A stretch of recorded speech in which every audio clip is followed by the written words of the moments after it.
Hello and welcome to another X-Force Data Summit presentation.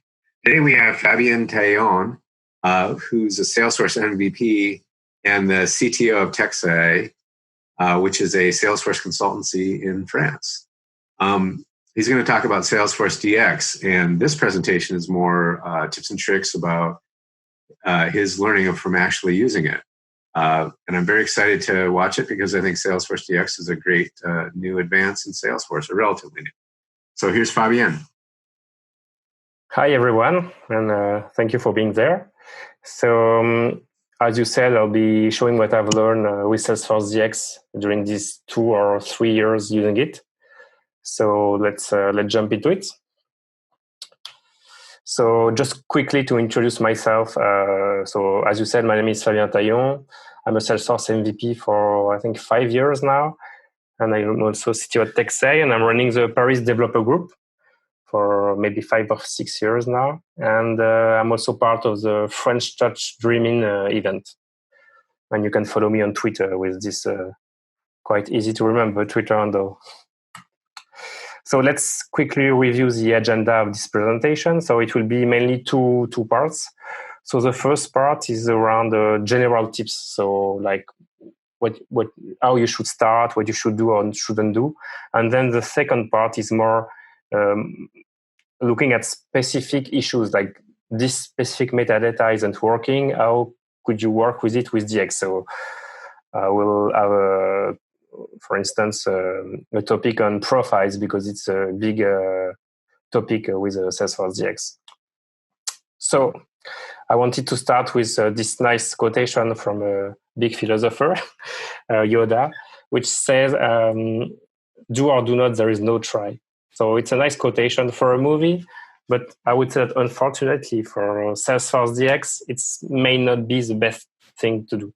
So really, what I would say is you don't need to overthink too much, and you really need to try it. So why do I say that? Is that when you try to look at Salesforce DX and look at the documentation, what you may find is mostly basic examples. So you will see stuff on how to create a scratch org, push and pull metadata, and only documentation on basic stuff and what's working actually. So you won't have information about how to create a scratch org with all the metadata from a production environment or stuff like that. So documentation is pretty basic. And then on the other side, we also have lots of theories, mostly driven by the community. So including some blog posts I've written myself, that will tell you what's the theory and what you should do to work on DX. And from time to time, this kind of stuff may be quite complicated. So like how you should decompose your org in several packages, refactor a lot of stuff to make it work. And it may be a little bit frightening if you need to start and think about all of this kind of stuff. So obviously it could be a goal to achieve at the very end of your move to DX, but it shouldn't be a showstopper. So here is the thing, something you need to remember is when you move to DX, you may think that I want to go to this step and do everything with DX and everything should be perfect and automated and everything, which is the goal, of course. But remember where you are now. So for instance, profile may be an issue, but you have lots of customers. When I ask them, they say, but even now we are not deploying profiles. We are checking changes manually in production, which isn't good, but this means that it shouldn't be a showstopper if DX doesn't handle profiles at the very first iteration because the customer isn't already deploying profiles today.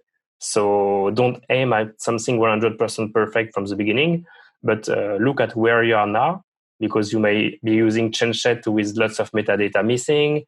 You may have a lot of manual steps to do already. One of the questions I have is, hey, I'm creating a scratch org, but I don't have any data to play with it. Okay, but do you have any data in your developer sandbox? No, I don't have data in the developer sandbox. So actually, it's the same issues, but when you talk about moving to DX, you may expect to have everything working from step one, which may not be the case, and it shouldn't be a showstopper because it's already not the case from what you are using today. So really, this is my first advice, which is so don't overthink, try stuff, and really start more and iterate. You don't need to have 100% perfect stuff from the beginning. Start with something, start with a small scratch org, maybe add everything in the repo or whatever, but don't aim for your 100% perfect goal from the very beginning. So another advice would be that you shouldn't put everything in your repo. So I've been working with a customer that created a quite impressive scratch org, actually.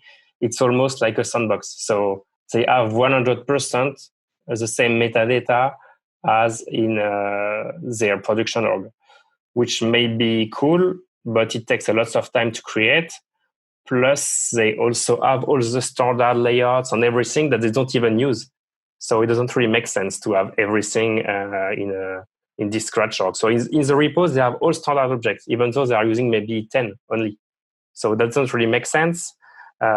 Plus, if you have maybe, 20 app exchanges in your production environment, that doesn't mean you need to install them in your scratch org. You need to only install the one that you will really need in a scratch org, and that's it. Because you may have some app exchange that will help you clean or export stuff from your production org, and it doesn't make sense in the scratch org, which will be a development environment. So next point is that this is a good opportunity to clean what you don't need anymore. Because when you start to create a scratch org, you will, for instance, talking about App Exchange, you will see that maybe there are 10 of them that you don't use anymore, and you can just remove from production, actually. So just go ahead and remove them. Also, from time to time, you will just see some objects and see that there is no connection with anything. So you go to production, you look at how many records that are in the table, and it's just empty, actually. And when you start digging deeper, and you just see that it was a test from, 5 years ago, and it was never deleted. So this is a good opportunity to see what is still in production, but shouldn't be in the scratch org, and moreover, should be cleaned from production. Some other stuff I've seen is like a failing process builder. So, when you create your scratch org for the first time, you will take all the metadata from your production, try to push on the scratch org, and except if you are very, very, very lucky, you will have a lot of errors because you will be missing some features that are not activated. You forgot to include one metadata or whatever. There's lots of reasons for this. And from time to time, you will see that some metadata, even if everything is perfect, won't deploy. You will get an error, and you can scratch your head forever and try to understand why. And then you go to production, you open for instance, process builder, and you click edit and save, and it won't save again. So you have already sometimes in production metadata that is not valid anymore. And what does it mean? It means that first you can remove it from your scratch org, or maybe fix it in production. But most likely it's something that was never used and never cleaned. So it's a good opportunity to clean this kind of metadata, both from your repo and from your production environment. And then the thing to remember is that the scratch org, it's not an early copy of your production. It's a development environment. So you don't need to put everything inside the scratch org. So for instance, if you think about list view or reports, it could be in the scratch org, or maybe not. You may think about who is the owner of this kind of metadata. If someone needs to change a report or list view, should it be an admin that will change it in production because it's fast and there is no need to ask for the development team? Or is it something that the dev team will handle?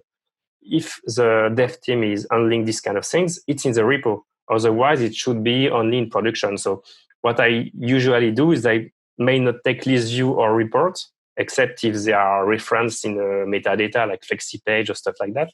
But otherwise, I don't put these reports and list views in the repository, in the scratch org, because I don't want someone from the business to come to see me and say, hey, change one thing in the report.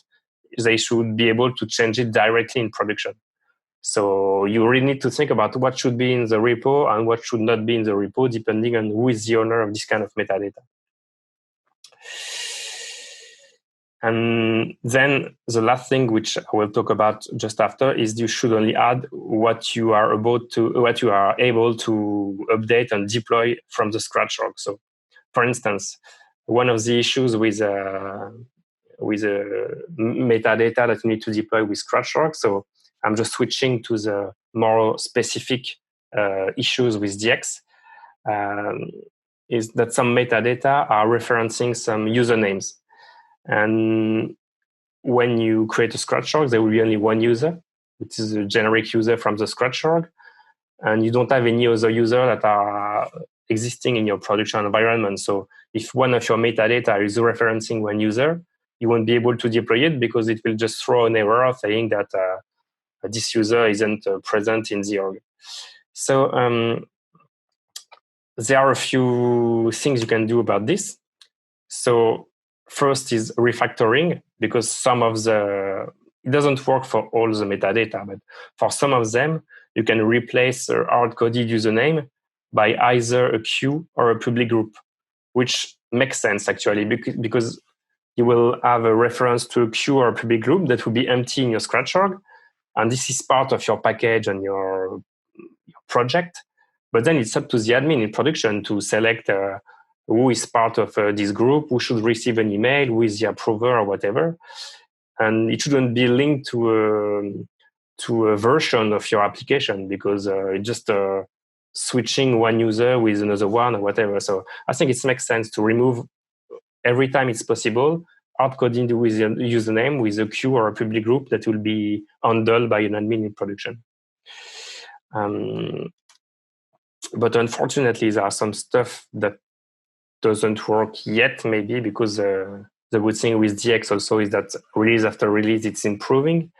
There are a few things like when you try to update an owner for a record, if this specific record doesn't allow you to set a queue as an owner, you won't have any other opportunities and hard coding a username in this specific. It could be a process builder or field update, a workflow field update. So here you have two options. It's either like you can script something, like say, hey, when I deploy this metadata to the scratch org, I can on the fly replace some stuff from this metadata with the username from the scratch org. But does it really make sense actually? Because it's your development environment.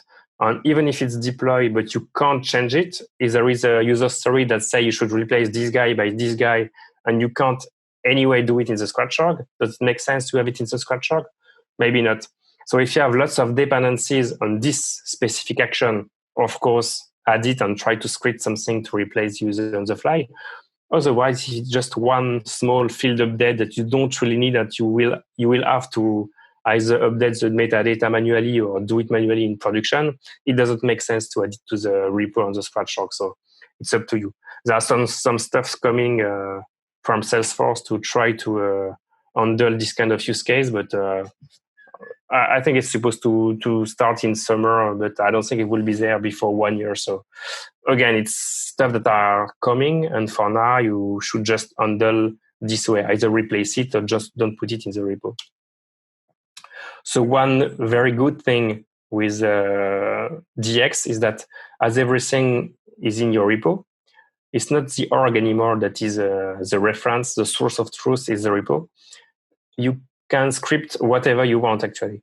So this means that if you find any issue, you can create some code to script it and try to replace it on the fly during your deployment process, for instance. What I would recommend actually is to don't script it with I don't know, PowerShell or whatever if you're using Azure DevOps or stuff like that. Create a custom SFDX plugin. So if you're using SFDX, you already know Salesforce official CLI tool, and you can create your own plugin on this same architecture. And you can install your plugin in the SFDX, in the Salesforce CLI tool directly. And there are several advantages with that, which is you can reuse it for several projects.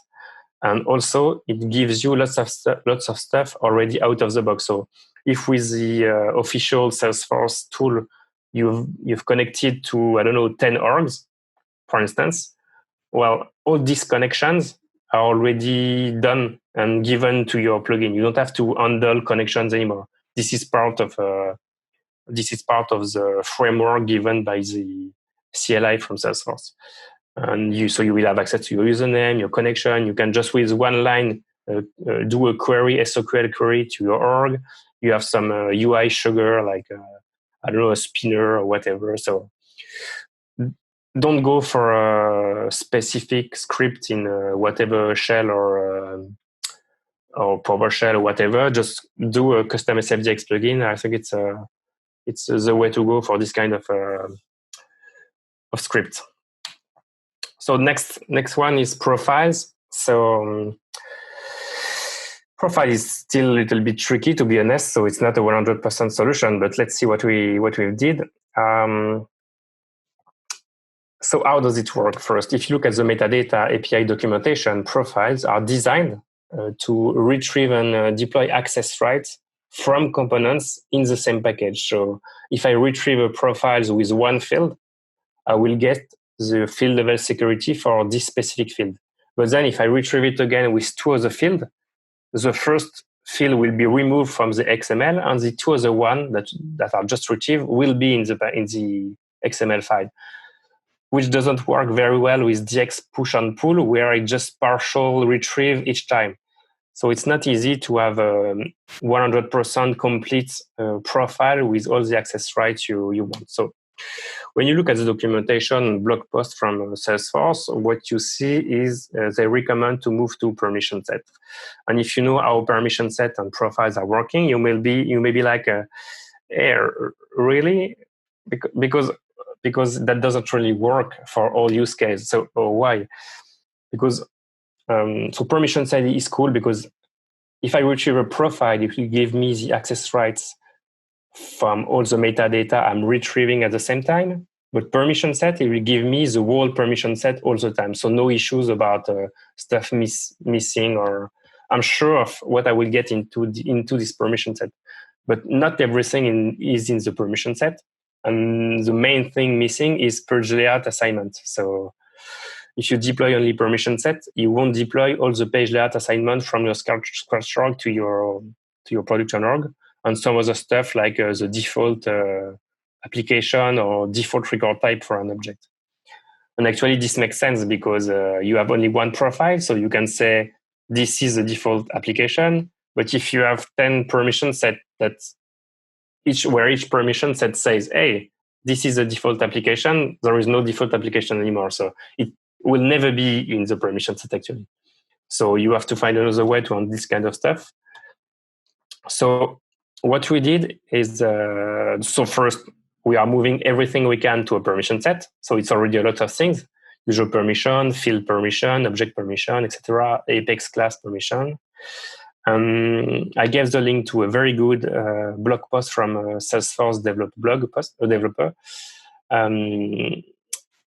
that lists all the metadata, all the tags in the profile metadata, and it will tell you if it's possible to move it to a permission set or not. So you can see what was on my previous slide, which is a few stuff like a layout assignment that are not available in permission set. So first, this helps you to move everything you can to permission set, where you will be sure you will never have any other issues with this kind of thing. But then what about the remaining, like page layout assignment? So we created a custom SFDX plugin, which is in our Texeï custom plugin, which is, you can see the link on GitHub. It's an open source one, and you can use it for free. And so how does it work? So I called it skinny profile, so that you be sure that when you use it, you are not expecting to retrieve a full profile. So the idea is really you move everything you can to a permission set, but then I still need to retrieve all the other stuff. But there is no way with the metadata API to get the full profile, except if I retrieve everything that I need at the same time. So what the command is doing, it's reading your local repo and looking for all profiles, record types, apps, and layouts it will find in your repo. Behind the scene, it will create a package.xml and retrieve everything. And at the end, it will only save in your local files the profile you requested and the access rights that are profile specific, which are page data assignment and default record type and default app. And all the other stuff that could be bring in the profile that you don't want because it's part of the permission set, it will be removed. So with this command, you are sure that you will get the profile you want. So it's not 100% perfect, because that means that at the end of your work, before committing everything, you need to think about running this command manually, otherwise you may miss some stuff. And there are some other things also that, so when you create a profile from scratch the first time, if some permissions are not part of the metadata, Salesforce will just set them to true by default. So you may have a little difference in this kind of with this command. While it's open source, so I was thinking of maybe adding some stuff to false anyway to be sure they are not checked in production. It's open source, so you can try to use it and try to do some pull request if you think you have a good way to improve it. So this way, we tried it on I think 2 projects for now, and it was working. Again, I said it's not 100% perfect, but it's still better than the usual the solution from Salesforce, which is not use profile. So just one last topic on a very specific issue with Salesforce is so I'm often using pre or post push to avoid some Salesforce bugs. So there are some strange stuff from time to time. I don't really know why, when, to be honest. When I deploy everything in one shot, I will get an error saying that there is no record type ID field. Because I think that in the same deployment, I don't know how it gets deployed behind the scene, but maybe the record type ID field for a new object isn't created before some other metadata, and you can't see it or whatever. So from time to time, I'm just doing a pre-push before my whole push of all my metadata to just create the record type ID, and then I can push everything else. So there are some other stuff, but I will have a specific look on the standard value set. So for instance, so I'm working with some orgs that are in French. And so when I go to production, if I go to a standard value set, let's say opportunity status, so I will have a label. So gagné means 1. So you will have 2 things, the label and the API name. So in my production org, obviously the label and API name are the same here. So it's gagné and gagné. But the thing is that when I create a scratch org and I ask the scratch org to be created in French, that's not the way it gets created. It's created with gagné as a label, but still 1 as the API name. And that doesn't work well with deployment, because if I deploy gagné and gagné, which is the metadata from my production environment, to the scratch org, it won't replace the existing values in the scratch org. It will say, hey, there is already a value which has the label gagné, but a different API name. So I can't have 2 values with the same label. So do something with it, and just is crashed. So I think it's more like a bug of the metadata API, but still it doesn't work. So what you can do, what I'm doing, I don't say it's the best solution, but it's working. So it's I'm doing a pre-push, like I did for the record type ID, and I'm just deploying so this is, for instance, opportunity status, a dummy value. So what it will do, it will deploy this value in the scratch org. So gagné 1 will be just deactivated, and the value in the scratch org will be my dummy value, and then I will be able to deploy my real metadata in the scratch org. So obviously, this kind of trick is not perfect, but it's working. It enables you to create the scratch org, and obviously, as DX is getting better and better, release after release, this is the kind of thing that I will just remove as soon as I get fixed. So one last slide, which is you should really go to the community. So a few interested links are the metadata coverage report. So you can see all metadata from Salesforce, and you can see if they are supported in the metadata API, in the log packages, in the source tracking, if there is known issues or not. It's really useful. and you can filter per API version. Next is CLI issues and GitHub. So there is a specific repo from the CLI where there is no code inside. But if you see an issue on any CLI command from Salesforce, you can go there and create an issue on this specific repo from Salesforce, and they are looking at it and trying to fix it. Hopefully, they will open source the CLI at some point. But in the meantime, it's a good opportunity to give feedback to a Salesforce team. Without going to creating the case all the time. Well, the good thing is to do both, actually. Create a case and go to GitHub, create the issue. And then there is a Trailblazer community where there is a DX group where you can ask your question, because there are already lots of people like me and some other that may answer you. And otherwise, people from Salesforce are looking at it and can help you maybe with your issues. So just a small recap of what we've seen here. First thing is really don't overthink. Start doing stuff even if it's not perfect. If you aim at 100%, you will never do it. Don't put everything in your repo. Look at what you really need and what may be clean from the production org.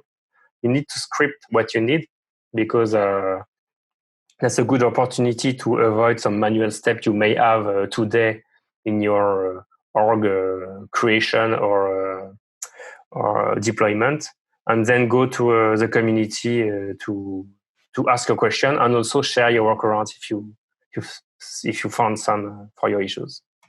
And that's it. Thank you. Thank you, Fabien. I have a couple questions on that duplicate label, just to get an idea of how responsive Salesforce is. That duplicate label thing you showed, the Gagne and then one, that looks like just a bug, right? Yes.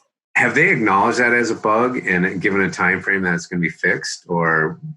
No, so I think I created a case for almost every issue I found, and I never really got any time frame or anything for this kind of stuff. Okay. So I don't know how it works behind the scene. And for instance, these standard value sets, which are standard Salesforce pick list, they didn't get a lot of love recently. So there are still some standard pick lists that don't have any API. So you just, I think that, like, for instance, contract status, if you have some custom values, there is no API for the field. So you just need to either do it manually or create a script with like Puppeteer or Selenium or whatever kind of tool you can script. Is better than nothing, but I guess they should fix this kind of stuff. But they also need to first complete all the missing APIs for this kind of metadata. So maybe we'll get there, but I didn't get any answer for when it should come. How about have you reported any command line CLI bugs? Have you gotten to their GitHub? Do you find that they're fixing that more quickly? Yeah. So yeah, exactly. I think that they are more responsive on the CLI GitHub repo. I don't know if it's because from other stuff I'm going to case and support, and maybe it's slower to get to the engineering team. Whereas when you go to GitHub, they're answering quite fast. That doesn't mean that they will fix it immediately, because from time to time, it's just depending on another team. If it's on Salesforce server side, they just need to wait for another team to fix it and maybe deploy it in the next release or two. So it could be slow anyway. But you will get some answer, actually. So maybe they will just tell you that you will need to wait for 3 months, but at least you will get an answer. So it's definitely a good place to go. And there is already one part of the CLI that is open source. So not everything, but one small part. And you can just, I think I fixed one issue mostly for fun to play with it. And I was able to do a pull request and fix the issue myself. So hopefully when they open source the whole CLI, that doesn't mean that you have to fix all Salesforce bugs yourself. But if you need to lose 5 hours to create a case and do call with the support and everything, from time to time for small bugs, it will be easier to just fix it yourself with a pull request. Right. Great. Well, thanks so much for the presentation. I wanted to let everybody know, anybody who's watched this presentation, haven't watched the presentation that was given by Bash in. Bash is a developer or an administrator, and he gives an overview of Salesforce DX. So those two presentations complement each other. So thanks again, Fabien. It's a great presentation, great real world knowledge about Salesforce DX. Thank you for having me.